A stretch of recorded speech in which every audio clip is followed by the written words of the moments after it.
All right. Good morning to those of you on the East Coast. Good early morning to those of you on the West Coast. I'm your host, Brandon Troy, host and co creator of Movers and Shakers Unlimited, and I am joined by. Jerome Bourgeois, co-creator, co-founder, Movers and Shakers Unlimited. Man, how's everything? How's everything in DC? I heard you guys got all this snow. Yeah, I mean, I man. know I'm Yeah, yeah, early, but yeah. Doing good. Doing we good. didn't get that much.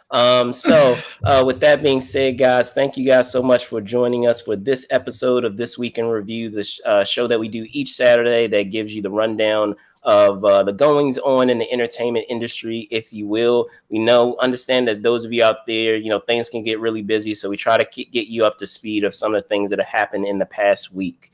But before we hop into some of those stories, I just want to, give a couple of reminders, as always, that of course, you're checking out the episode live, but you can also enjoy the episode, as an archive episode after the fact. And you can still be a part of that conversation by using that hashtag TWnRMNSU. So that's This Week in Review, Movers and Shakers Unlimited.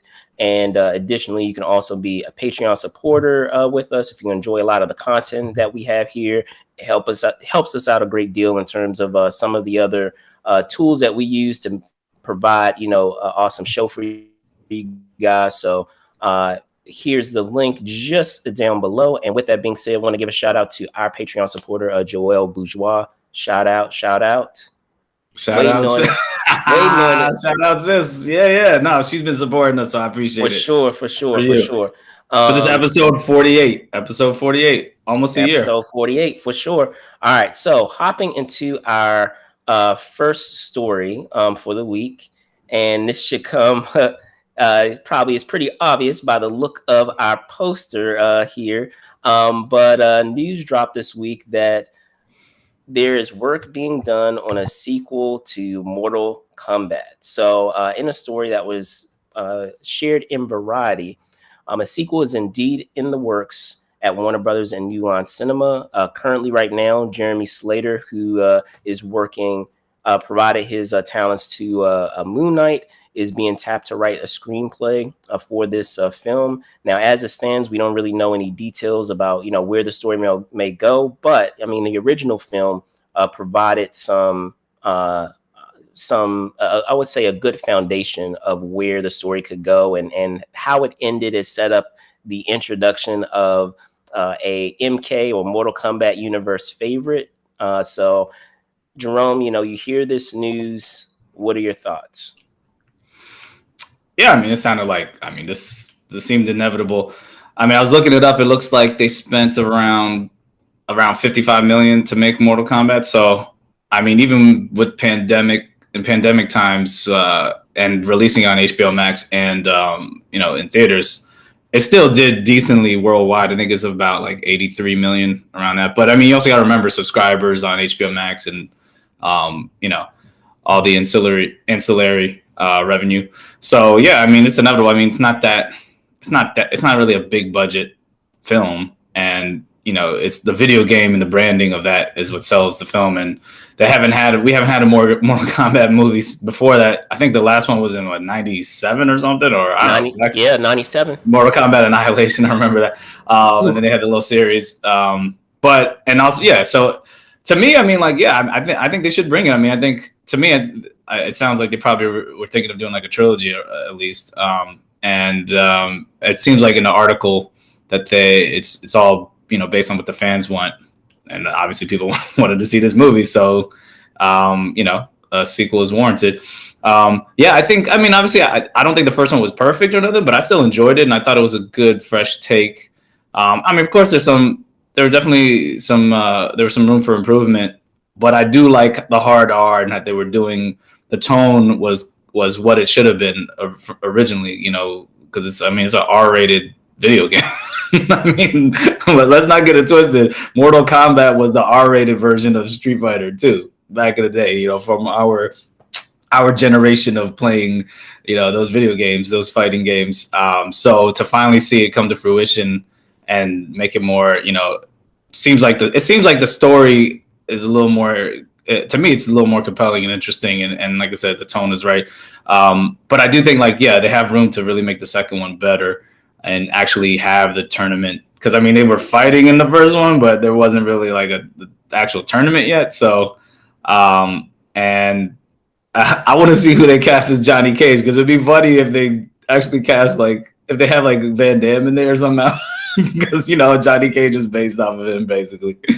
But they'll probably get someone younger, obviously. But no, I still think it would be funny if Van Damme pops in there. That would be hilarious. But no, I mean, it's inevitable. I mean, the movie did, like I said, based on pandemic, being released in a pandemic. I mean, it did well. So, or well enough, you know. So I'm not surprised. Yeah, for sure. I guess one thing, you know, kind of to your point, you were talking about the budget for the film and how much was spent on it, and it's very smartly when this film was made, you know, they tried to be as tight as they could, because you know in doing so, you know, you're able to increase that profit margin, obviously, of how much the film could make versus how much, you know, of an expense it was. And in lieu of, you know, the pandemic, it did, you know, pretty solid business. And as I mentioned, like it's, as you said, it's not by any means a perfect film, but you know, there's enough to enjoy there and what they set up and what they establish to build from.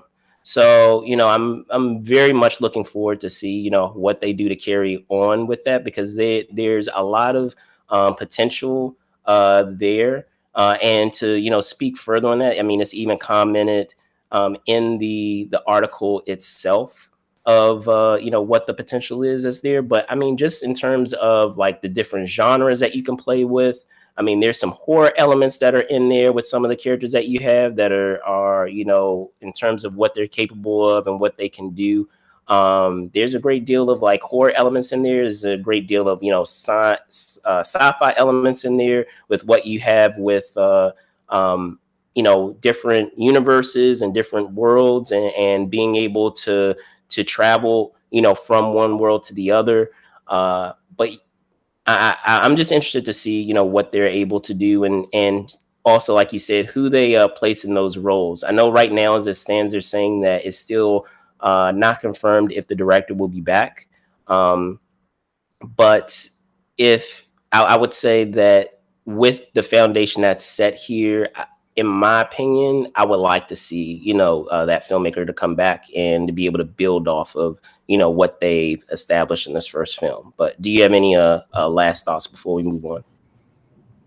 I think also it's going to, well, at least from a fan standpoint, or just someone who, you know, maybe having faith in the sequel, is also going to depend on how well people like Moon Knight. Even though I think Moon Knight's going to be good. It looks, because I mean, if this guy who wrote Moon Knight, Jeremy Slater, is writing the sequel, I mean, you know, for the most part, I will give Marvel credit. They do pick pretty good writers. I mean, they picked some really good writers. I mean, not all of their movies have had the best writing, but for the most part, they have, I think. So, you know, we'll see how Moon Knight is, but that's a good credit to have on your resume if you're doing, you know, the sequel to Mortal Kombat. So I'm excited to see how that's going to turn out. But I just hope they, like I said, my main concern is just as long as they keep the tone the same and they continue expanding on what they did in the first, and then just maybe, like I said, maybe just really flesh out the characters and have a unique storyline that's compelling. That's not exactly like the other films, because like I said, I feel like they expanded on the story somewhat, like some more and more. I haven't seen the animated versions, but it seems like they were inspired by that. I think there was like an animated one with like Scorpion and Sub-Zero, like that history, like because they never really got. Yeah, I have it. Yeah. It's called they released. It's called Scorpion's Revenge. But they never got. But like remember, like to me, that was really interesting. Like going into the history of that, because they didn't do that in the original film. Even though the original film was fun or whatever, you know, whatever. Back in the day, that's all we had. But it's like I'm glad they're finally, like I said, they're really getting to the root of what that video game was about, and the style and the tone and seeing where it can go. Because like I said, it's been very there's not that many examples of video games doing well when they're getting adapted. I know there's like, I mean, obviously Resident Evil, I haven't seen those, but they've had so many sequels, so obviously that's an example. And then yeah, you could say Mortal Kombat, but I mean for those two, there was Doom, Street I would Fighter, say the other one that Super Mario Brother. No. But I'm saying none of those did well as a decent adaptation. The one that I can say that I feel doesn't get enough credit would be Silent Hill. Silent Hill was actually pretty decent. Like that first. No, I know, but besides decent though, I'm wondering if they did well though. The box. No, it did. Actually, it I forgot. Sonic the Hedgehog did well, and they're doing a sequel to that too. So there's a few examples, but before that, probably count them offhand though. That's the only thing. But that's what I'm saying. This has been. It's funny though, because what I think is funny is that a lot of these filmmakers, studio execs, they've obviously kept trying though, even though there's been a lot of misses. But I guess now that they're seeing some success, they're like, all right, we're gonna try. Because they're doing a new Super Mario Brothers movie. I'm just surprised they never did like Link, Legend of Zelda. I mean, I think that would be awesome if they did that. Or there's some other ones I have actually I don't want to say because I actually want to, I mean, for my gamer friends out there, because I love my RPGs, like they need to do. I know we have a Halo. We do have a Halo series. They're doing a TV series. It's a series. But that's different. A series is different than I'm just saying, movie. like, maybe probably being able to adapt it. I would say maybe a Fable game. For those of you who know your RPGs, Fable or Mass Effect. Mass Effect is awesome. So if they want to do something on Halo, I would say do a Mass Effect one, because what they have in that in the plot of that game and what things they introduce and the world building that they have in that, I feel that it's very much, there's a lot to mine there in order to make something really cool. Whether it's a TV show, I guess what I'm trying to say also is the most popular games from back then, even from back then, did not always translate to a successful movie. And I still would like to see them do a newer Street Fighter, because I would say that, you know what I'm saying? But like that's what I'm saying. That could be blamed. That could be blamed kind of on the perception, because the same could be said about superhero films, where there was a certain viewpoint of superhero films being kind of like silly, or like, oh, we should approach this in a silly way because we shouldn't really take it seriously. But once we had a couple of filmmakers take a crack at it and really approach it in a serious way, then other folks, the audiences at large were able to see the potential of it to be a viable story. I mean, people already knew that it was a viable story, those that read the comics and are more more familiar with the characters. But to have it in that medium and to have someone else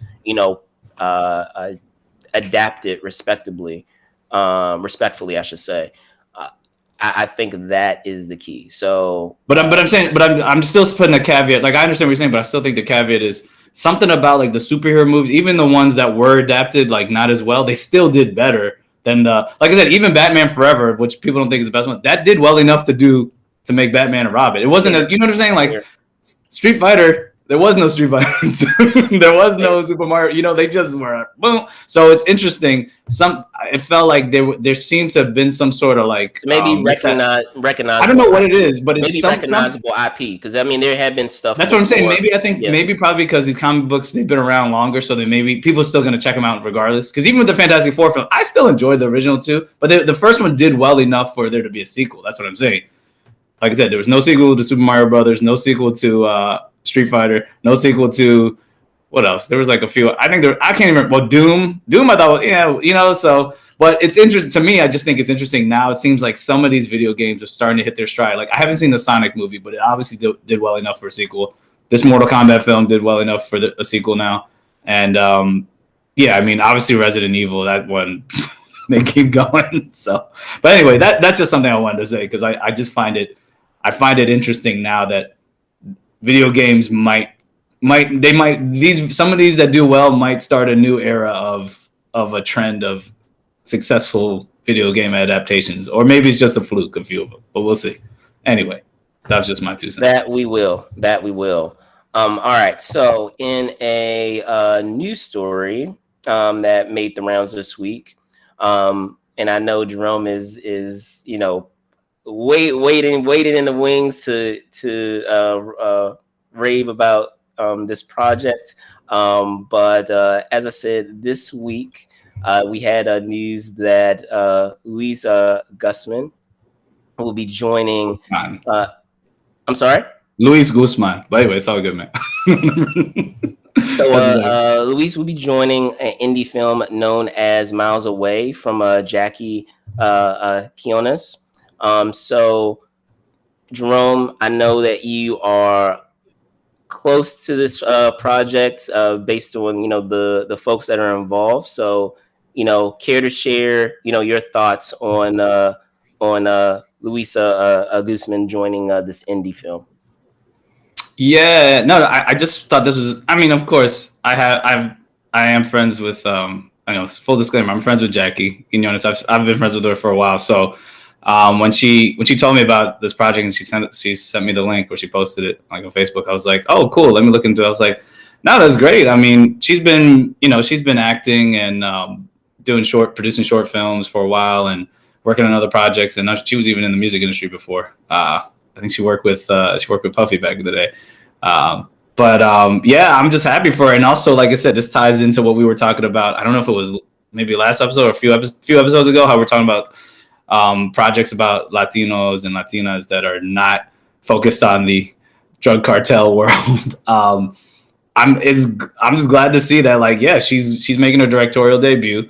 Yeah, I mean, I know she's cool with Luis Guzman, and they have a working relationship. They have like a podcast. I know that they are on a lot.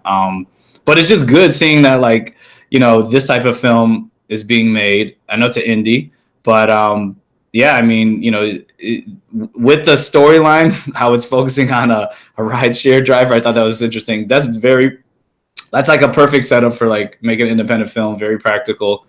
You can make the most of your resources, but I think it could also be really funny for him because he's played a lot of funny roles in several films and TV shows. I was just watching recently, and was it Godfather of Harlem? I was like, yeah, man, he's good in that too. I mean, he's been in so many classic films, like Traffic and what else? He even was on Narcos, one of the Narcos seasons. But yeah, I mean, he's a great actor, and it's good seeing him, be in a different role. And also, I think it's interesting. You have a predominantly Latino Latino cast or Latinx cast, if you want to say, Latinos and Latinas. You're someone we interviewed before who's in, who I'm sure is probably happy. Maybe he's gonna have a different role in this. Noel G. Remember he was in Training Day. We interviewed him at Comic-Con. He's been in Fast and Furious. Like, he's gonna be in this too.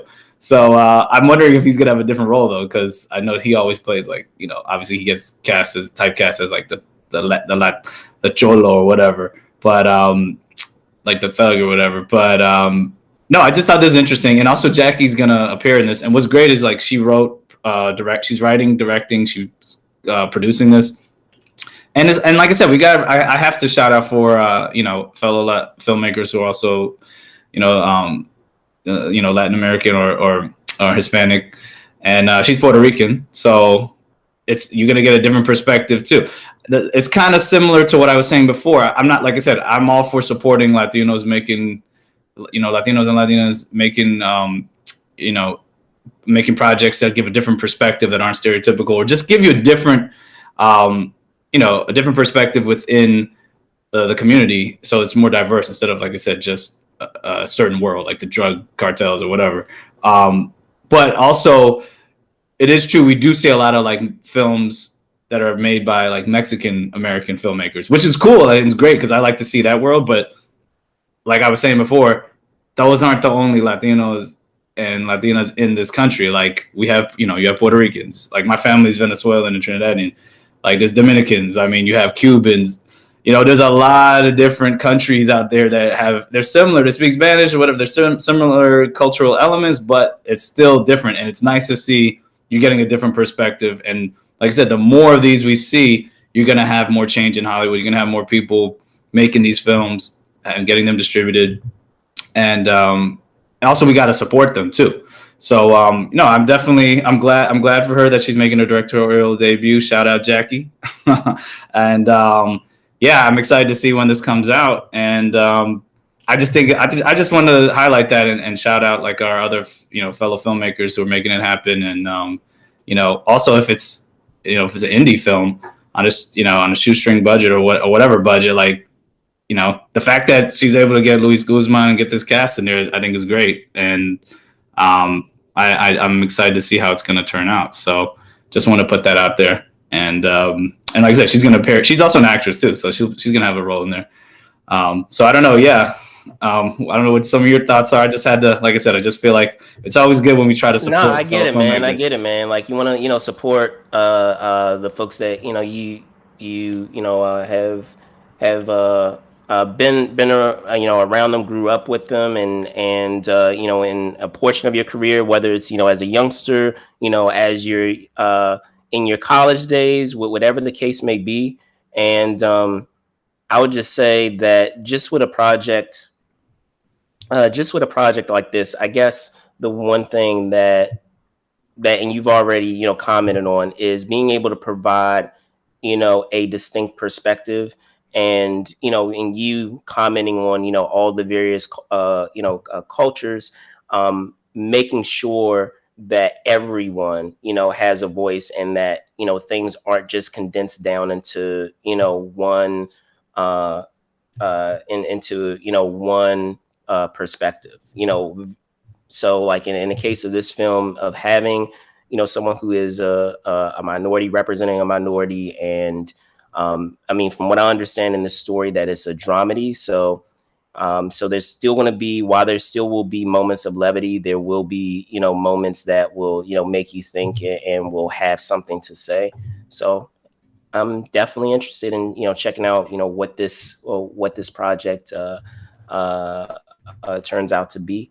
But yeah, outside of that, I mean, I feel like most of it you pretty much covered for me, but I definitely will check it out once it becomes available. But any last thoughts before we move on to our last story? I just want to say congrats, Jackie. I'm glad that you got it. You got it done. So I'm looking forward to seeing it and many more. And maybe we're gonna collab. Maybe we'll collaborate in the future too. Probably. Anyway, but shout out, Jackie. Absolutely, absolutely.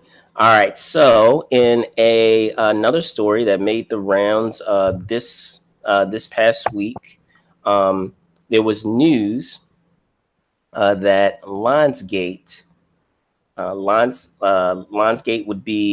is in the process of potentially acquiring STX Entertainment. Right now, according to the article that we have in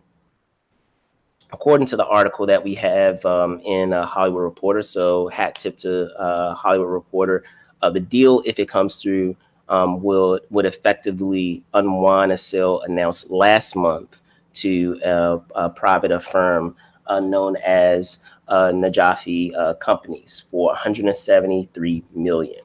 There are other bidders that are interested in STX. However, as I said in this story, it's brought up that Lionsgate is one of the potential suitors. So, Jerome, we hear the news of this potential acquisition, and what are your thoughts on it? Yeah, I mean, it's not completely surprising that you're seeing more consolidation amongst media conglomerates or these movie studios. But yeah, I mean, that's what they have to do to increase their library, expand their library holdings, their content, and the different divisions that they have, because that's really what's going to make you more valuable as a company. And it's interesting because, like, I mean, looking in the article too, and also from previous articles, there was some talk about Lionsgate trying to spin off Stars or sell that off, which is kind of funny. I mean, I guess it makes sense too, because I mean, they've made it more valuable. Well, at least 50 Cent helped increase his value by having Power, right? Power Book 2. They're at Power Book 3. I think they're on Power Book 4 now with Tommy, and then there's like Black Mafia Family. I mean, like, he's definitely made that become a more valuable network, premium cable channels / streaming service. But I guess I mean, it makes sense that if someone's willing to pay the right amount of money, then Lionsgate would sell it or spin it off. But I guess since STX, I mean, STX has some quality films there. I mean, Hustlers did really well, and that was a good movie. Yeah. And I know they have some other a lot of other films.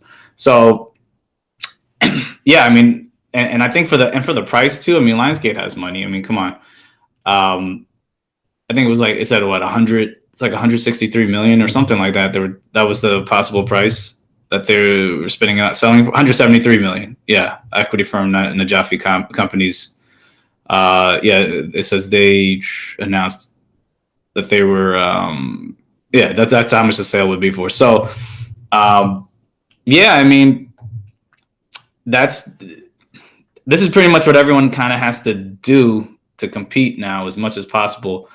And since Lionsgate is like one of the last, like, you could say more like indie, but more like a major indie studio, because they still have a lot of, movies that they make.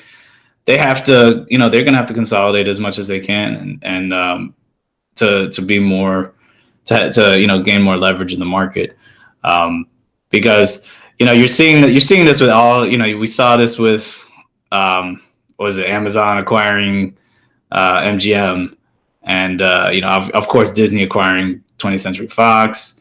You had Warner Media, you had AT&T acquire Warner Media, but then there was that spinoff now it's Discovery Warner Media or whatever. And there's not that many left. I mean, you still got NBC, Comcast, NBC, Universal. I mean, I'm sure they're probably thinking of. I'm sure they were trying to buy certain media companies, also certain studios too. So, I mean, whatever they can legally buy, that's not going to go against any of these like antitrust laws. But then you also have like Sony. It's interesting. Sony. It's like I'm wondering where Sony's going to go. So and then we have Paramount. Yeah, you have Paramount, Viacom, CBS, and they have Showtime. All those under that umbrella. So yeah, everybody's kind of looking for their own to try to find their piece of the puzzle in this media landscape.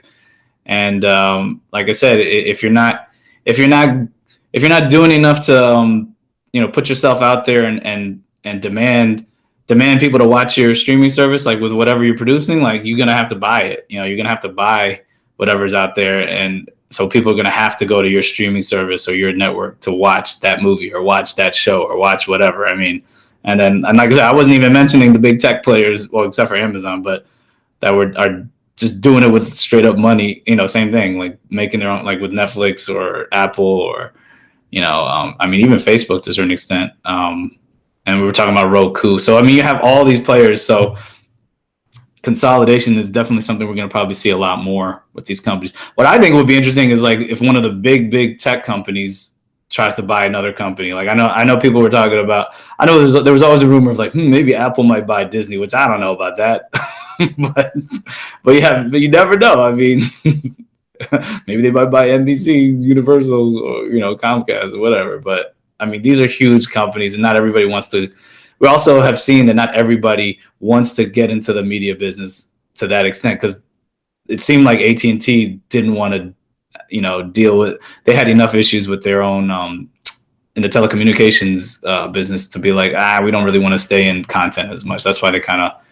It seems like that's why they might have wanted to branch off and separate Warner Media. But those who do want to get in, I think we're going to see more consolidation or more acquisitions and, more sales. And, oh yeah. And then also I would just lastly say, it also shows how valuable, like, how we were talking about in previous stories, like just having a production company has now become, because like, remember LeBron James' production company is worth almost, I think, was valued at like around $1 billion. I mean, the Russo brothers. I mean, I'm just like, this is crazy. Like some of these production companies, I mean, technically, if they wanted it, they could sell out. But no, they're doing that so the high valuation that they're getting for a lot of these companies is just so they can raise, usually to raise money, so then they can have a good amount of cash to like, co-finance or finance a movie and do it by themselves as much as possible, and then get if they're in a distribution deal or not, they'll have a little more leverage, so they wouldn't have to rely on the studio or the network to just finance everything. So I think that is pretty cool. That's really benefiting a lot of producers and filmmakers and just people who have, from that standpoint.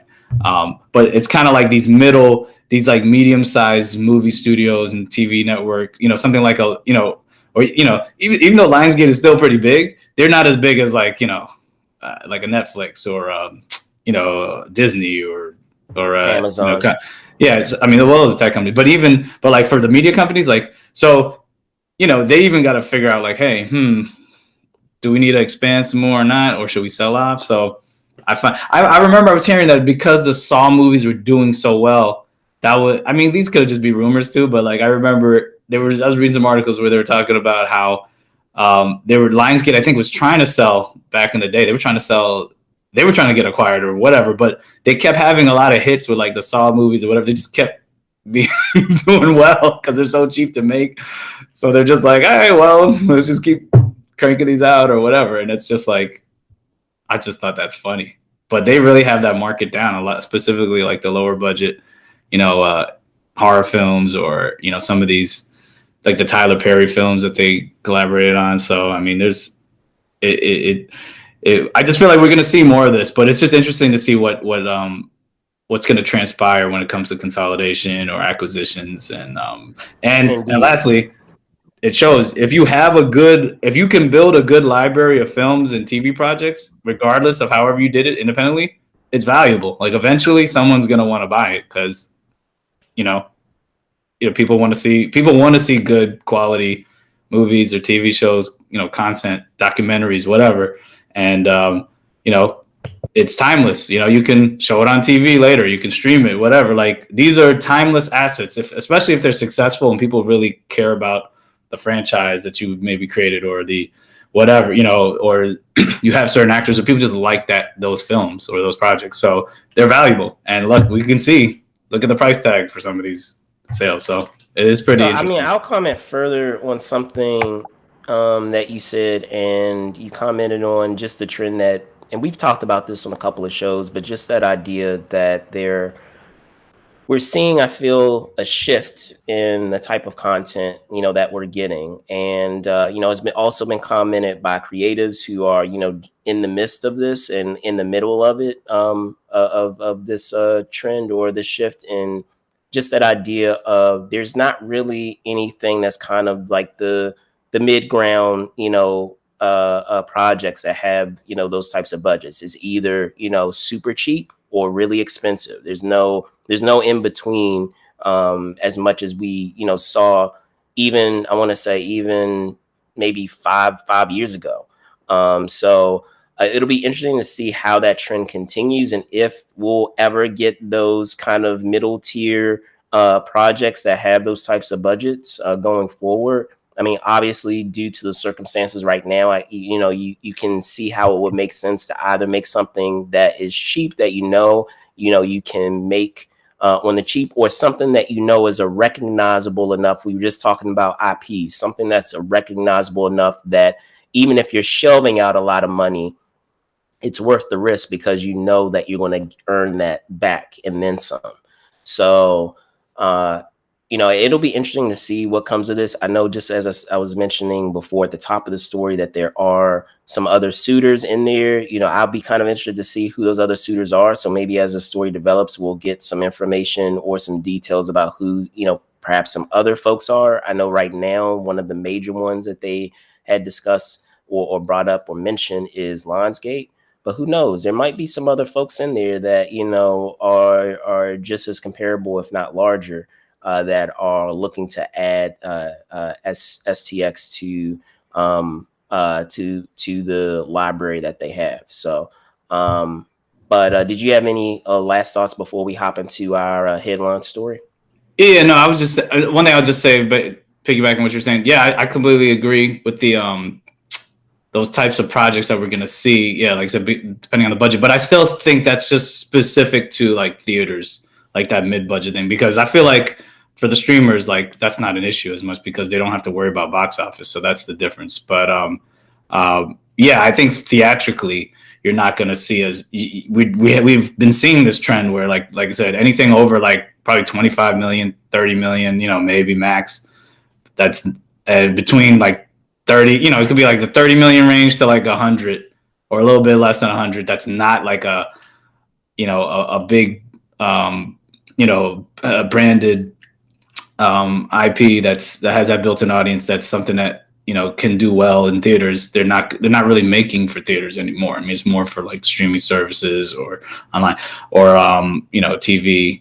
But I still think if you can, I think you could. They probably could do something like, I mean, here's an example like Mortal Kombat that was around that in the 55 million range. But like I said, it has a built-in audience. It's branded, so that's kind of like the only exceptions you'll see, like something in that area, because of the brand recognition. But it's going to be harder to see like a straight up drama or original, you know, idea that's in that budget range from someone who's unknown. Maybe eventually once you build your brand, like if you're Jordan Peele or Christopher Nolan, which are the very definitely the exceptions to the rule that we've been seeing, you could eventually get there with your branding yourself as the filmmaker, as the what brings people in. But yes, we have seen that trend, and I think, you know, it's kind of sad for moviegoers, but who want to see these different types of films, but the opportunity still exists on the streaming platform. So that's kind of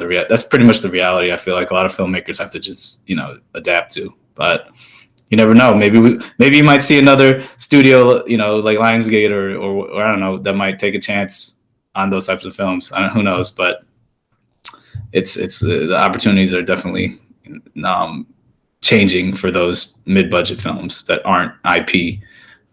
You know, have a built-in audience like that. But anyway, yeah, that's pretty much what my 2 cents on that topic. So yeah, for sure. So hopping over to our headlining story, you guys probably saw this in the title, but there is a new member joining the family of Fast and Furious, and it looks like it's going to be none other than Jason Momoa. So over the course of this week, news arrived that Jason Momoa, who, you know, many of us know not just from Game of Thrones, most recently, you know, Dune, but also from, you know, in the DCEU. I know we were talking about the Suicide Squad and a little early. Well, actually, I apologize. Scratch that. We will be talking about the Suicide Squad a little later. Jason Momoa is a part of the DCEU as Aquaman, but this week there was news via social media, and it was released by the Fast Saga Twitter page, where they had a picture of Momoa, and it had the quote, "The Fast fam keeps getting bigger. Welcome, Jason Momoa." So I have my thoughts on this, Jerome, you know, as to why we have, you know, Jason Momoa joining the franchise. While it's awesome to have, you know, a actor of his caliber, an action star of his caliber, you know, join, you know, this high octane franchise, I still have my thoughts on why that may be. But I will punt it over to you first. Go ahead. Yeah, I mean, I think we kind of agree to a certain extent on why. I mean, we're just talking about it. But yeah, I mean, if anyone was living under a rock, pun intended, you probably would have realized that The Rock doesn't want to come back. And they had their, you know, him and Vin Diesel, I guess, had their public, you know, feud. And then I guess the beef, it looked like it kind of was squashed sort of, but The Rock still doesn't want to come. I mean, he said you know, you can look in the article. What was it? He said, was it online or he was interviewed, I think, and he was talking about how he's not coming back, or he said that privately to Vin Diesel, you know. But yeah, it was it was an interview with CNN. Johnson confirmed that he told Diesel privately that there was no chance I would return, which tells me that, you know, I mean, come on, like I was saying, we were talking about this earlier. Like, I mean, The Rock has been in he was in the 5th one, the 6th one, the 7th one, the 8th one. So 4 films. And then he was then he did a spinoff series. I kind of feel like his spinoff series was a way for him to show, like, hey, you know, I can do this. You know, that's how big of a star he is. It's like, if he had any issue with Vin Diesel for whatever reason, I mean, like I said, I wasn't there. I don't know. But I mean, based on what we're seeing in the press, that seemed like a good compromise for him to just do his own spinoff. I mean, and I don't know the exact numbers for that, but I'm sure it still did decently, at least, and worldwide, Hobbs and Shaw. I would think that if he did come back, it would be more for a sequel to that, as opposed to Fast and Furious sequel. Yeah, I'm sure it did I don't know the numbers, but I'm sure it must have done It did decently. okay. It did okay. It must have done all Yes, right. go Yeah, ahead. but you got to remember, even if a movie doesn't do well here, if it does well in China or whatever, I mean, a lot of the Rock's films, not all of them do well here, but they do well in China. So that's why he can keep cranking them out. But yeah, I feel like, because like I said, we were both talking about this. Like, if that was an issue and The Rock just doesn't want to come back because for whatever reason, if the working relationship he had with Vin Diesel or whatever experience, he didn't like it.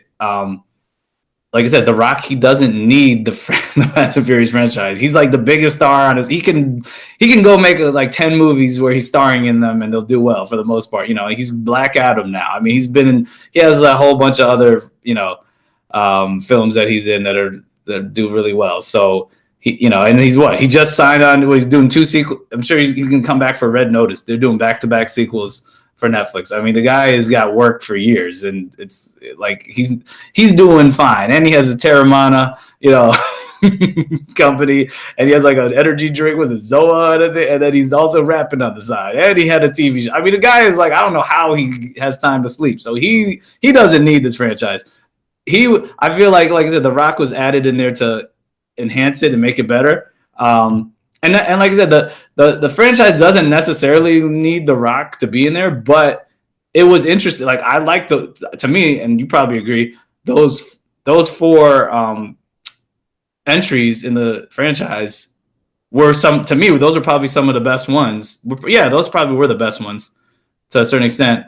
6 is still my favorite. Yeah, but that's what I'm saying. But 5, 6, 7, 8, he was in those 4. To me, the 6th one and then the 5th one were probably the best ones. My top 2, and then I don't know. I mean, the 7th and 8th, yeah, they still were good. I enjoyed, even though there's some ridiculous stuff, of course. 7th one we definitely did. But I'm saying, in those, to me, the best ones he was in.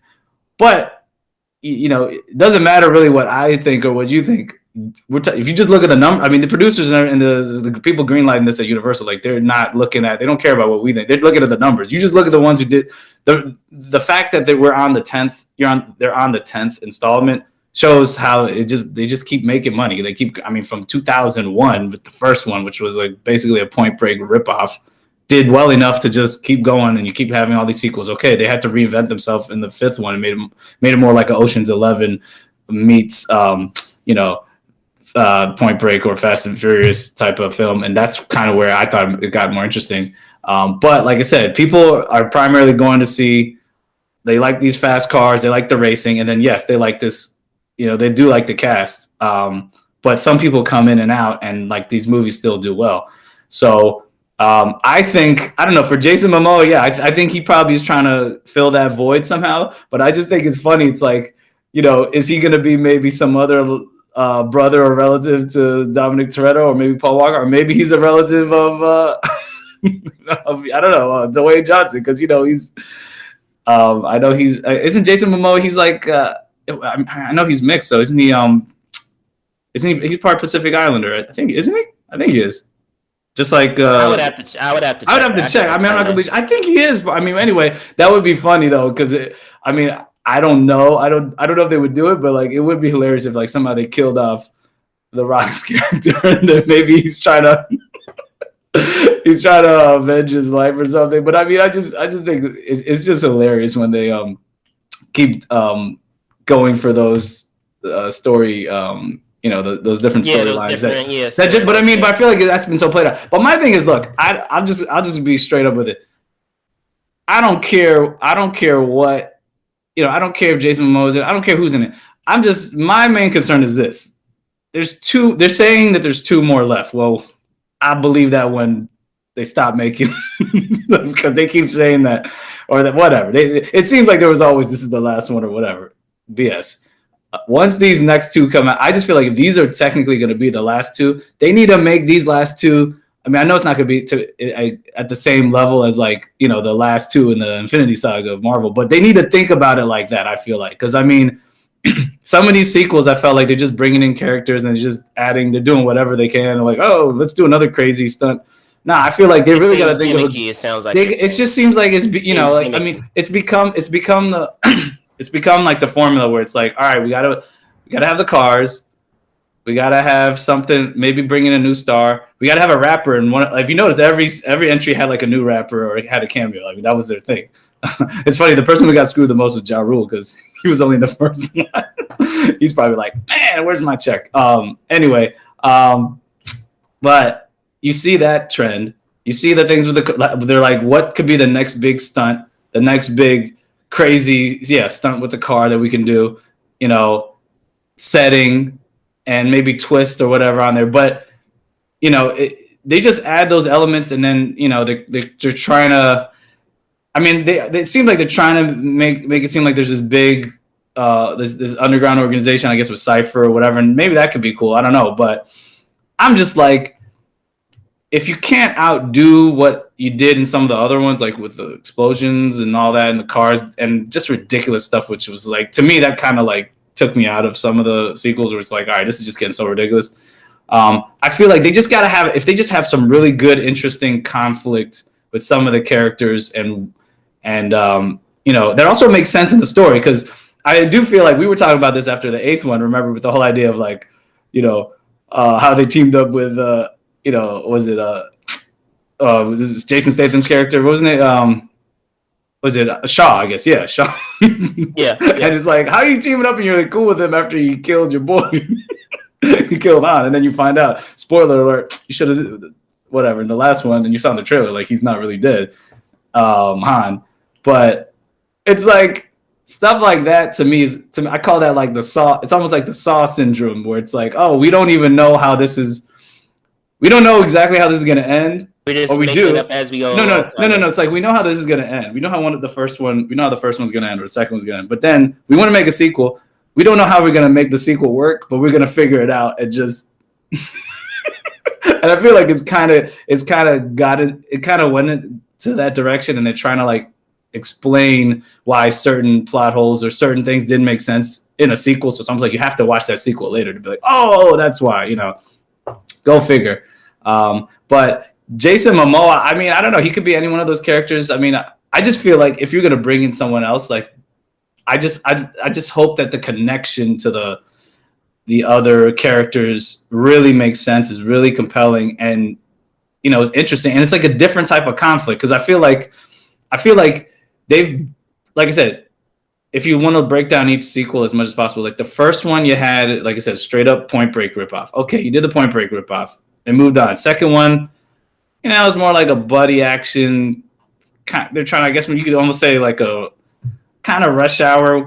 Not really, but like in that vein a little bit. And then the third one was like getting back to the roots, is more just like going back to drag racing. They kind of made it different because it was in Japan, and that was kind of cool. I like the third one actually because of that, because it kind of went back to that, and that was straight up more about competition, and then there's some conflict.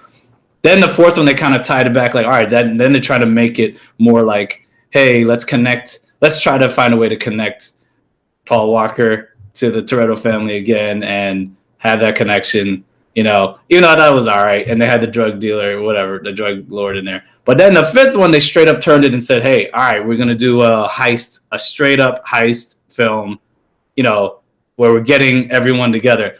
That, to me, that made it fresh again. And I would say shout out to Justin Lin, because I mean, he did the third one, but like he also did the fourth, the fifth, and the sixth, and then the ninth recently, and now he's coming back for these. It's like, man, that's a lot of it's a lot of sequels to be doing. You must really like this franchise, or they must be also paying him really well. But you see how, like, to me, that's what made the franchise more interesting, because they gave it that twist. They try to give it a little fresh, like I said, a fresh perspective. They added these other elements, and that was cool. And then the sixth one, I think they took it to that. They continued with that and made it really cool how they continued on that storyline. And they gave it the espionage, teaming up with the government to take down this other threat. And I thought that was cool. Then I felt like it just started, they tried to go in that, but then it just got so ridiculous where it's like, I don't know. But at least in the eighth one, they kind of flipped it. And I thought that was kind of cool too. So I just feel like if they do something, it doesn't have to be too drastic. I mean, it could be drastic, but just make it make sense in the world, and don't make it tie up loose ends, kind of, and don't just do it just to do it and be like, all right, here's, even if it doesn't make sense, let's try to connect it later. and this all has to do with the writing. If they can add something like they did in those, like I said, in the 5th one or the 6th one, even the 3rd one, I would say, just because it was its own contained world. I think these last 2 could be really good, because I feel like they really need to make the 10th and the 11th like the best ones if these are the last 2 in the series. And I'm hoping that they're really thinking about this. And I just hope that Jason Momoa is somehow integral to that, and he's not a throwaway character, or they're just like, oh, whatever. But I don't know. I have no idea. It could be related to The Rock, maybe not. Or maybe we could all be wrong, and maybe The Rock is going to have a cameo, maybe in the very, very last one. And they're doing this for publicity. I have no idea, but you tell me what you think. But I think that The Rock kind of seems like he's done.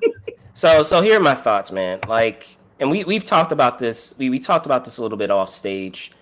And let me start by saying it's the way that olive branch was extended to The Rock, I don't feel was the greatest. Like, and we talked about that. I feel like it could have been done and executed a lot better, just from the outside looking in.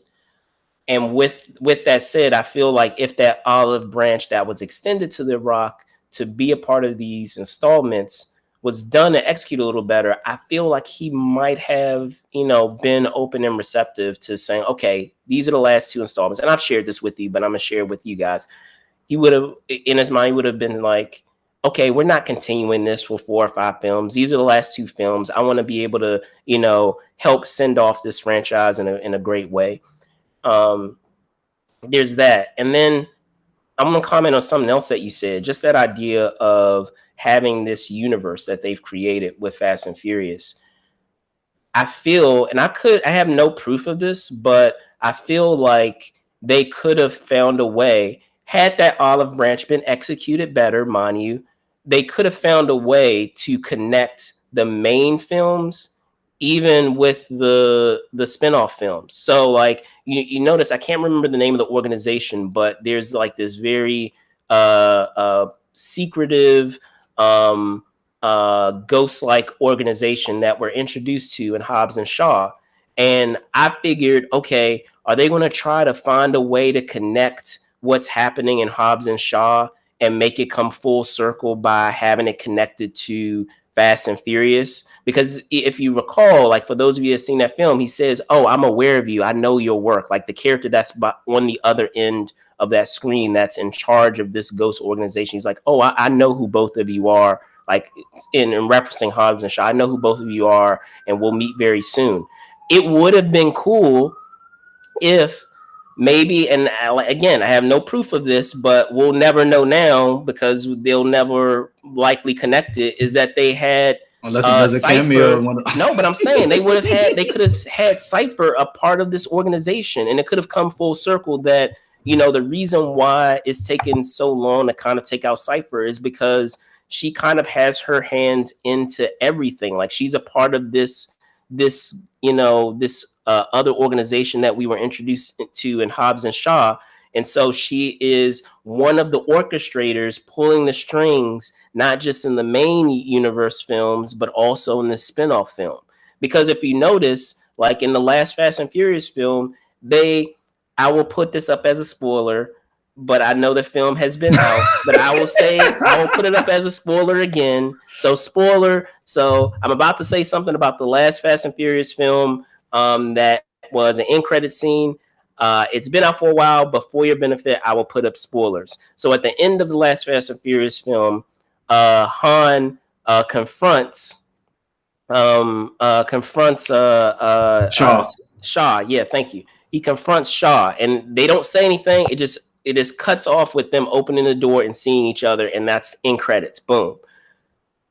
My guess is, again, no proof of this, is that they were going to find a way to connect those 2 franchises together, which is why they had, again, I know Statham was in the main films, but if they're truly trying to make it separate, they wouldn't have made the effort to still have that character who's now in their own spinoff film still appear in the main, franchise film. And now it's really going to be weird because now are you going to try to say that you're going to have Statham in these last two films, but not have, Hobbs in it? So you're going to have Shaw in there, but not have Hobbs in there? Because I mean, just to your point, when it comes to, and this is a given, it's a trope at this point in the Fast and Furious franchise that no one remains a villain very long. At some point, they become, an ally for the family in Fast and Furious. Like we've seen it time and time again. Like the Shaws became, a part of their family. Hobbs became a part of their family for a moment. I'm assuming that our long lost brother will be a part of the family in the next film, Cena's character. So it'll just be interesting to see how they execute that. And like you said, I hope it's not a runaway, a throwaway character that they have with Momoa. Honestly, I feel like it would be more interesting if Momoa ended up being the villain. Like I feel like that would be way cooler if he was the villain instead of like an ally of our group of characters or our ensemble of characters that are part of Dom's family. So that would be way cooler. It would be cool if I end up being right as well. But if that's the case too, again, going back to my theory, if they were able to kind of squash that beef and connect it, he could have been a part of this, this secret ghost organization, and he could have been an android. Like, can you imagine? Like, just like they had with what's his name? Superman. Yeah, that's what I'm saying. Just like with they could have had him, go under the same procedure. And can you imagine like a android Jason Momoa? Like that would have been really cool.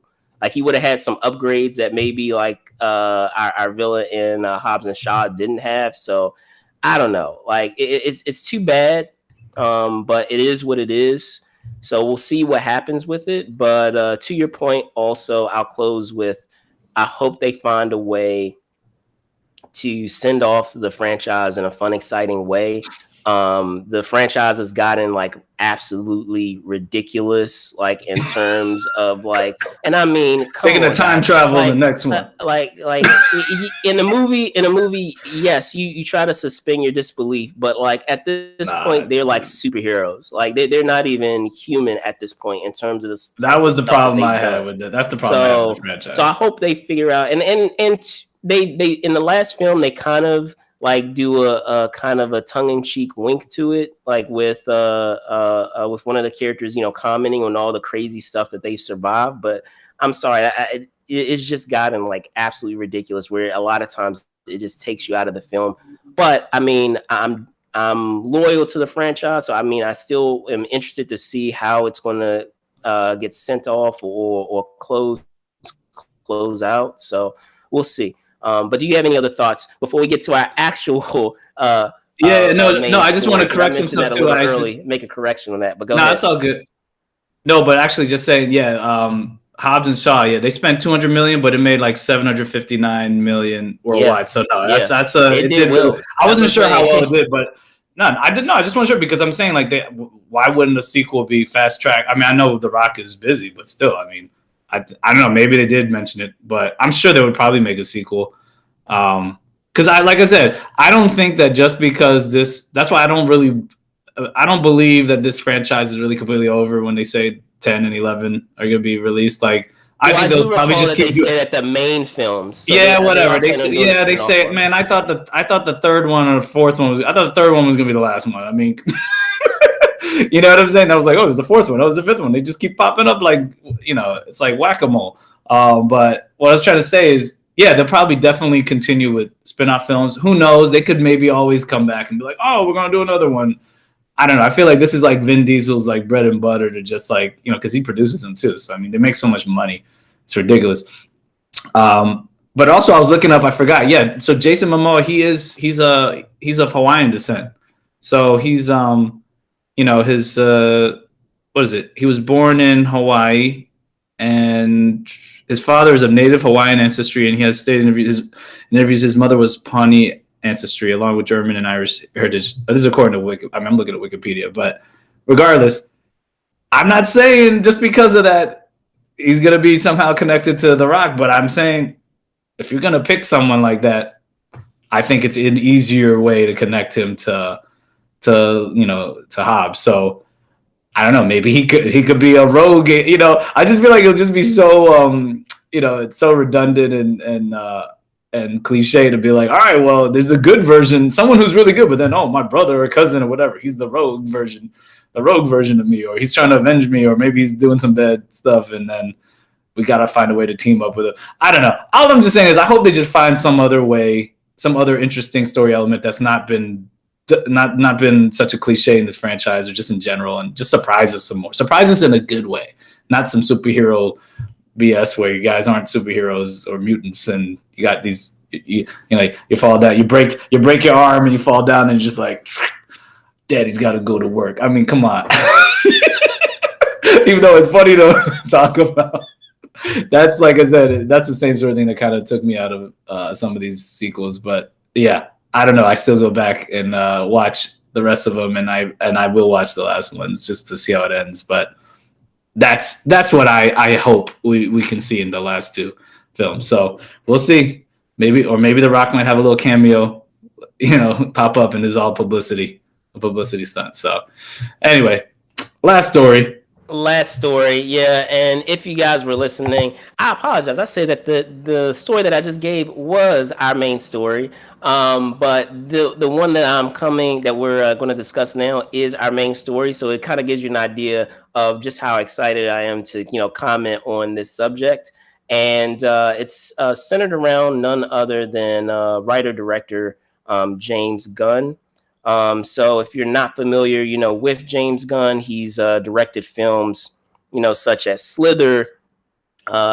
If you enjoy the Guardians of the Galaxy franchise and the MCU, he's done that as well. And he most recently did, of course, the Suicide Squad, which was, I know that they don't really like to admit it or comment on it. It was, let's be honest, it was a soft reboot of what we had with the Suicide Squad, and giving a fresh take with some new characters, as well as some characters that we were familiar with, and it was put in under a brand new lens, with it being rated R. So now we have news that it was shared this week that Gunn is in the process. He's approached HBO Max with the idea of doing another series built around one of the characters in the Justice League. It's still in its early stages, with nothing has been written or green lit. Suicide Squad, you mean? Yeah. Yeah. So I'm saying with this. So with this project, he is, in the process of pulling one of the characters from the Suicide Squad. So, Jerome, you hear these thoughts, and how do you feel about us getting potentially another series from the film The Suicide Squad? No, I'm excited because like we were talking about before, and James Gunn is James Gunn. Like, when he makes a film and he writes and directs and he produces too, you can tell it's his vision. I mean, the Guardian, I feel like out of all the filmmakers in the MCU, he probably has the most unique vision where you're like, all right, this is really his. I mean, I would say him, then probably Taika Waititi has to do it. Once we see this next Thor film, then you can really see it too. But I mean, that Guardians franchise, I mean, even some of the elements in Infinity War, of course, the Russo brothers, they have, of course they have their style too. But I just feel like James Gunn's is so unique, and you can tell. And then when they do it, when he did this other film, when he did the Suicide Squad, you're like, it still had his sensibilities, but applied to the DC universe, and perfectly done with the Suicide Squad. And then recently, come on, man, the Peacemaker. I want to say the Peacemaker. When we say the Peacemaker, I think of the George Clooney movie back in the day. But what's it called? Peacemaker. Oh my goodness, this show is so funny. Like, I'm not gonna lie, I had no desire to really, see a spinoff. I was like, do we need a spinoff of this? But it's really hilarious. And once again, James Gunn's behind it. But if you look at the credits, I think he's written every episode. I mean, there could have been one they didn't, but I think he didn't direct all of them, but he wrote. So far, when I looked at every episode, it looks like it always said written by James Gunn. So I'm like, he really has a hilarious, interesting perspective, and specifically for these types of films. And to me, it gives the superhero genre a fresh perspective, a fresh style, and it's in that interesting mix of comedy and action and gore, and just it's entertaining. And I feel like he probably saw after watching, because I mean, it says that he developed this. If you look in the article, it says that when he was in the edit suite with the Suicide Squad, and everyone's locked down, and it's still during COVID times. Obviously, we're still going through it, but he was he's feeling down like everyone else, but he's like, to make himself feel better, he started developing the spinoff. And I mean, that's what he does. He writes, and like, I'm glad he did, because this show is hilarious. So, and I'm sure he probably was noticing, like, after a while, like at least the chemistry between John Cena and Idris Elba was amazing. So or just John Cena's performance and playing that role, and how it's just so ridiculous that it works well as a TV series. So I think, I mean, I'm excited to see another one. The thing is, I mean, according to this article, he's making it sound like it's not necessarily going to be a straight up comedy type of, spin-off series. But I mean, I still think there's going to probably be elements of it in it for whatever character he chooses. Now, that's the thing. I don't know. Yeah, I know you probably have your theories. I mean, I know in the article they're saying like, oh, it's saying that, was it Margot Robbie and Idris Elba? I mean, they obviously have busy schedules, and I think that he would just save them for mainly just sequels for movies, because I don't think they really probably want to do a TV series of that character, because I mean, that's a long time if it's going to keep going. But I mean, who knows? I could be wrong, but I would think it's going to be probably one of the lesser characters that you don't really. I mean, I thought it would be hilarious if it was that polka dot man, but I mean, he died in the movie. It was spoiler alert. But I don't want to see a prequel, so that's all I could say. I mean, but that's a possibility, maybe. But if they did a prequel, but I don't know. I guess it could also be, Ratcatcher, or I think King Shark. No, but even with King Shark, I don't know if I'd want to see a King Shark just straight up show. Some of these characters, I still feel like they're better in supporting roles, and like I just would rather see them in another movie, But I would like to see. I wouldn't mind seeing a Bloodsport spinoff, because it would be interesting to see what he does as a mercenary too. I mean, he's the more serious guy, and I mean, he was in prison in the movie because he shot Superman with a kryptonite bullet. So it would be interesting to see where he gets his technology and everything. But I feel like they would just save that more for like the films. I mean, I don't know, but unless they're bringing in other characters. And that's what I kind of like. That's what I like about the Suicide Squad. They could keep rotating more expendable characters, and then maybe some survive, or obviously some are going to die. And then you have, you could branch off there and maybe see how that works. The other idea I was thinking, it could maybe Amanda Waller, but then for me, that would take away the whole point of having the Suicide Squad movies, because she's the central figure that, connects these films and can keep connecting the films, because she's the one bringing them together. So I don't think it would be that, but I think she would definitely pop up in whatever series still, because, spoiler. Well, I won't say for Peacemaker, you got to watch, but yeah, they do have some cameo. They do have some there's connective tissue from Peacemaker that connects to the actual film, the Suicide Squad. But yeah, I'd like to hear what you think. Yeah, so I'll start first. I'll start first just by saying this. I know you were asking or commenting before about him directing. He actually did direct a couple of the episodes, more than half of them for the season. He didn't write all of them, but he did direct a good deal of them.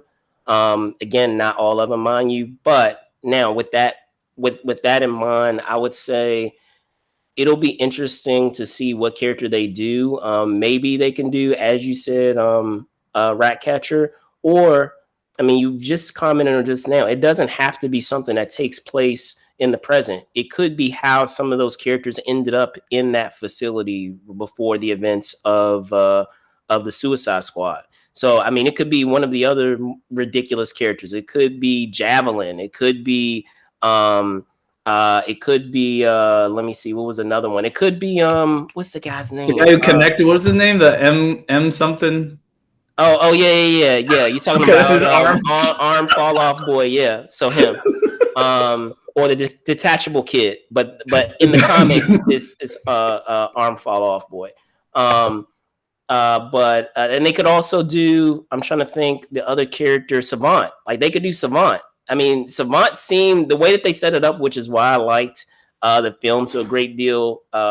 Is that they Michael subverted your Rooker. Yeah. expectations? Yeah, they subverted your expectations because the way that they set it up at the top of that film, it made it seem like, okay, this is a character that's going to survive. Like based on how they were introducing him, like, okay, he's formidable and he'll probably survive based on how they, because in terms of the intro, they gave him a very hero like intro in that film, and then as we know, a lot of those characters don't make it. So uh, they could do that.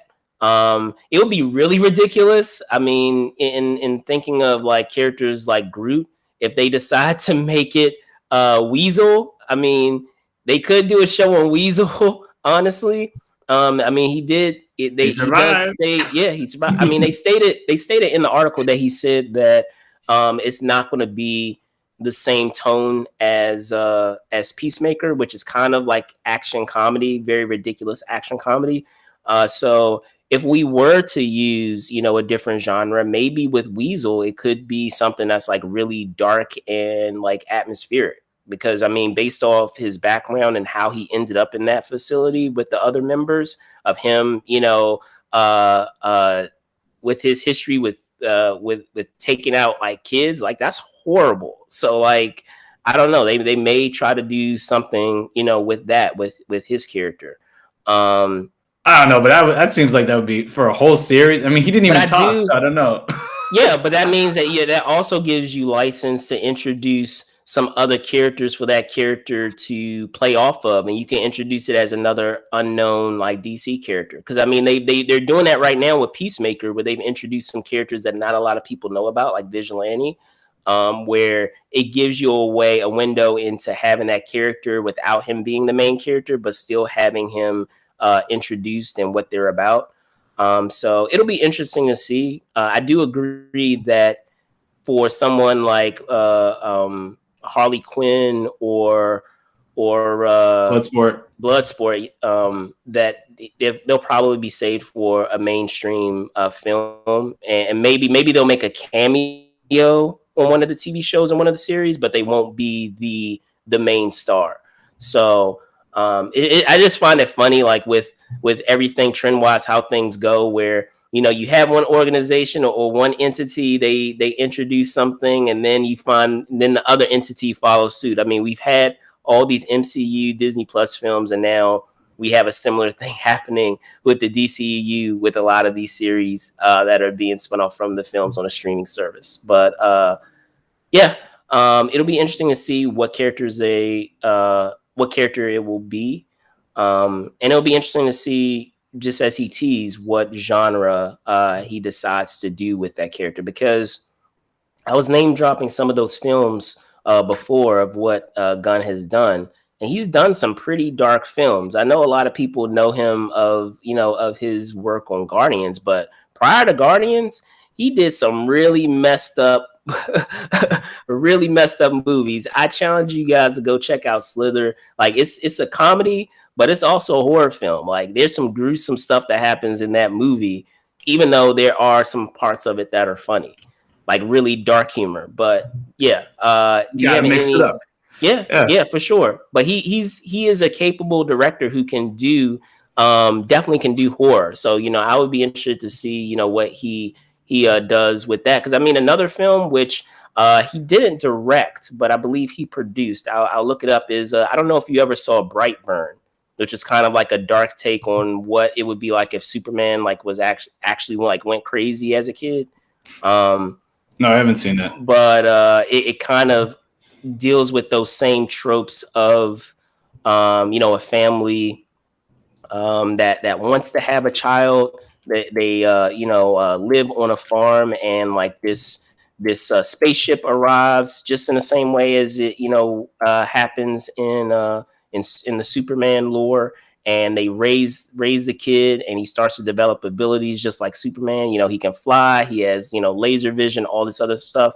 But instead of it going the way that we expect it to go with, you know, with Superman, it goes a completely different, crazy direction. So I don't want to spoil it. You know, talk. Yeah, about I mean, I'm gonna have to check out some that, more of this film. but it's called Brightburn.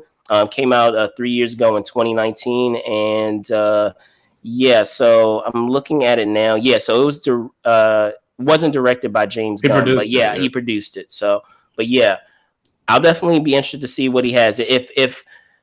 If this film is, or this film, I'm saying this series is any indication of, you know, what we can have, and I mean, we've already seen it in the Suicide Squad, what he did with Suicide Squad, then, you know, I would love to see, you know, what he does next as his next character. And I mean, I'll put this up because he comments about it in the article. Let me change it here. Is that I know before we were talking about how, you know, we were commenting on the Fast and Furious franchise about, you know, there being beef and all this drama and stuff. But if this is any indication, you know, he talks about how fun it is to do this show. Like in this picture, it doesn't seem like people are not having a good time doing the show. It looks like people are having a really great time, you know, doing this show. And if typically, you know, a lot of times when you're having such a fun time doing a show, it shows in the work that you produce. So I'm definitely interested to see, you know, what comes of that. Any last thoughts before we wrap up? Yeah, I mean, like you were saying, I mean, because I was looking it up in IMDb, like, yeah, I mean, it's still pretty unique how, like, they said that there's 8 episodes. James Gunn, it says on IMDb, he wrote 7 of them and he directed 5. That is very, very unique. Like, you don't really see that for any show where I mean, you could technically say this is kind of like, because it's like a limited series at least. I mean, we don't know. There could be a second season. I mean, there probably will be. Because it's so well, but I'm wondering though, is he going to put the same amount of effort in the next series? Because I'm not saying that there aren't other capable writers, because yeah, you can always be the showrunner and you create a series and maybe you write a few episodes, and then you get a staff room, you know, staff writers to help you with your vision and the storylines. But I'm like, I understand what you're saying. That's very much rare. In his voice. That's very rare, and I feel like that's a very unique opportunity, because I mean, I don't care. You could be, you know, what is it? There's tons of, I mean, yeah, I don't care. You could be the biggest director in the world or whatever. And they never do this. Or writer director. I mean, they might do like one episode or one. This dude, I mean, the series is his voice. So I'm curious to see like how much of his time he'll put into this other series too, just like he's doing this. Because I mean, there's only so many. I mean, after a while, there's only so many shows and stuff you can put. You're writing, and I mean that's a lot. I agree with you, but so I'm wondering if he. So that's why I'm curious though if he's. That's why I think it's going to be very. He's probably got to be also very selective of what character he picks. But the thing is, I have faith in him because I mean he's already proven himself. So I'm sure he probably has a pretty good idea. But yeah, I mean I think that's also integral too, because it's really like he's seeing it through and it's his voice and everything. Yeah, I mean, if he keeps it at this quality, then I think, yeah, whatever the next series is, it could also be interesting. But I wouldn't want to see.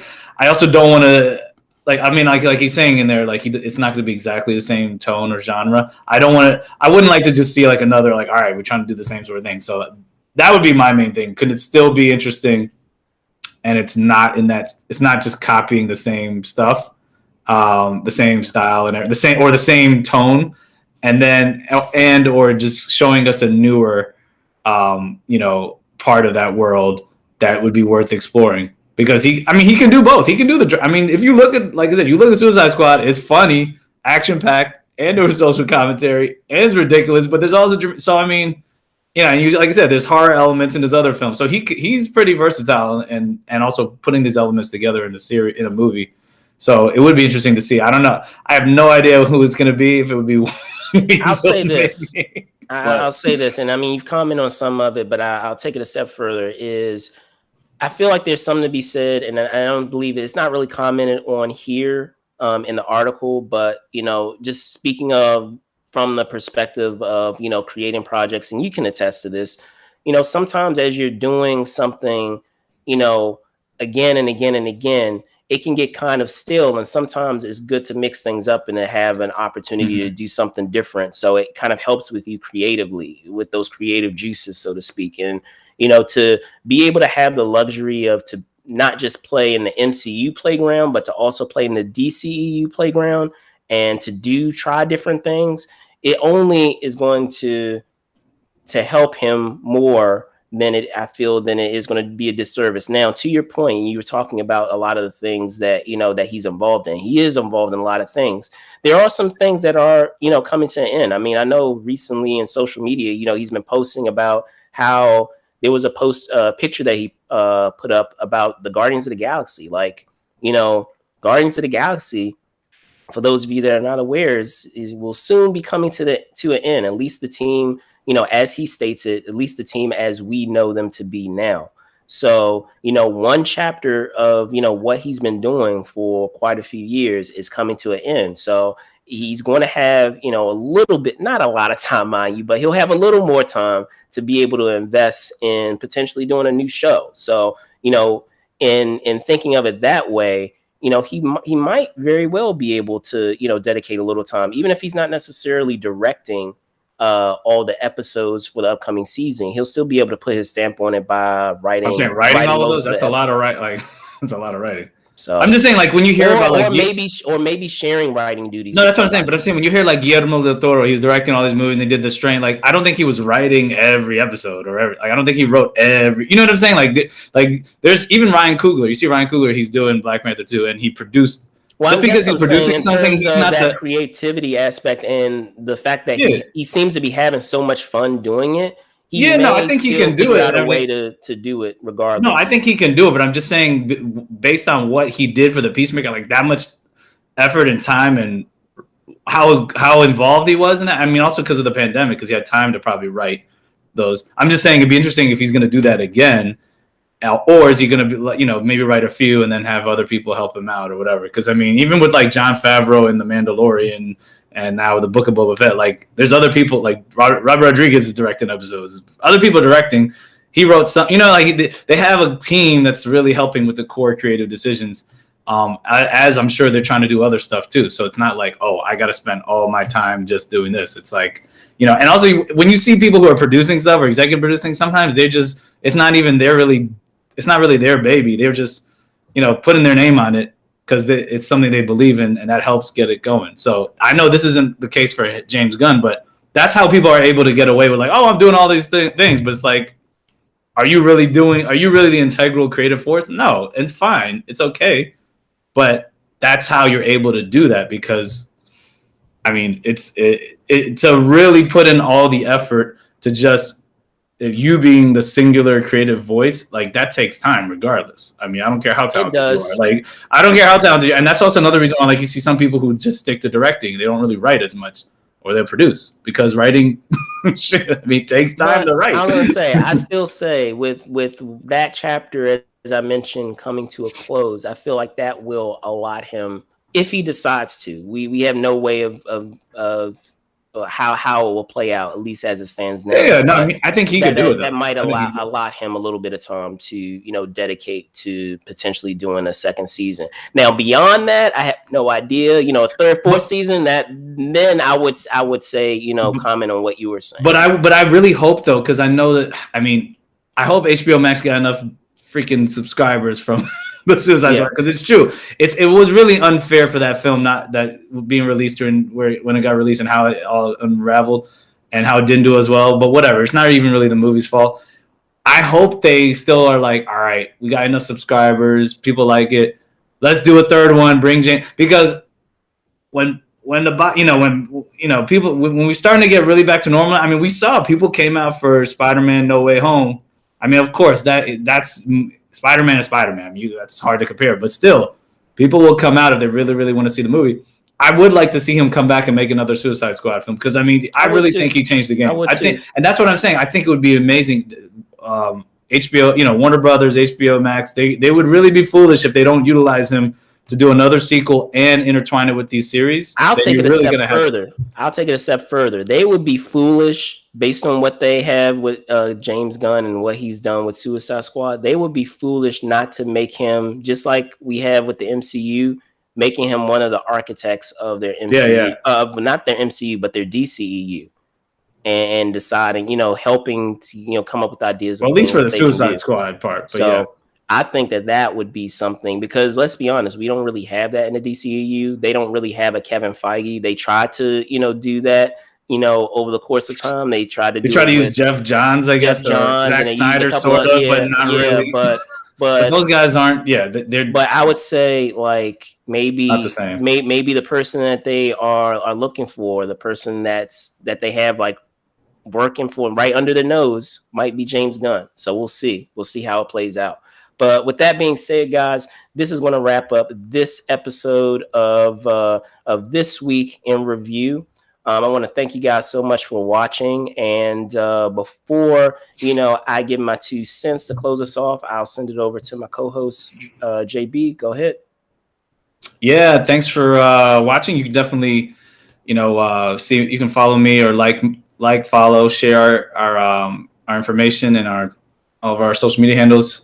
I'm on JW Bourgeois 21 at Twitter and Instagram, and also we're also for Movers and Shakers Unlimited. You can check us out on Instagram at Movers Shakers Unlimited. It's down there.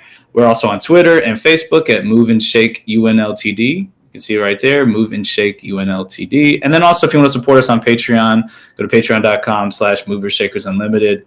We definitely appreciate the support. And if you guys want to, comment, let us know what you want us to share and talk about. Let us know. We love doing this. And also YouTube, definitely subscribe. Go to youtube.com/Movers Shakers Unlimited. Follow us, tell your friends, click the little bell, and you'll get the feed of any new episodes coming out. You got to do that. But also, like I said, we have events that we're covering. We love talking about movies, movies, TV shows, documentaries, music, you name it, entertainment, business related stuff. So, we're going to talk about it on this space. And like I said, we already mentioned Super Bowl's coming up. We're going to be up there. So going to have some fun stuff coming your way. But I'll send it back to you, Brandon. Excellent. Thanks again to fellow co-creator Jerome Bourgeois. As I mentioned at the top, I'm your host, Brandon Troy, host and co-creator of Movers and Shakers Unlimited. You can find me at Brandon Troy ENT, which you see down below. And of course, you can find us on Instagram, at Twitter, at the links that Jerome shared with us. You can find me on Instagram at Brandon Troy _ENT. Let me see. Outside of that, just as Jerome was saying, we do have some cool things that are on tap. Of course, we have a small little sports event happening in about a week and a half or so, or I should say in 2 weeks. But in a week and a half, a lot of those festivities will begin on the West Coast, I should say. So be on the lookout for that. We'll try to, share all of those cool things that will be on tap. So just keep it locked. Know that I still, believe it or not, there's still more CES stuff coming. And additionally, there are some fun panels to share that are on the way as well. Just wrapping those up. But with that being said, thank you guys so much for watching. Be safe out there, and see you soon. And also, wouldn't it be interesting if the Rams are in the Super Bowl in LA? Indeed. We'll let you guys know about that when it happens. We'll see what happens. Anyway, all right. Peace out.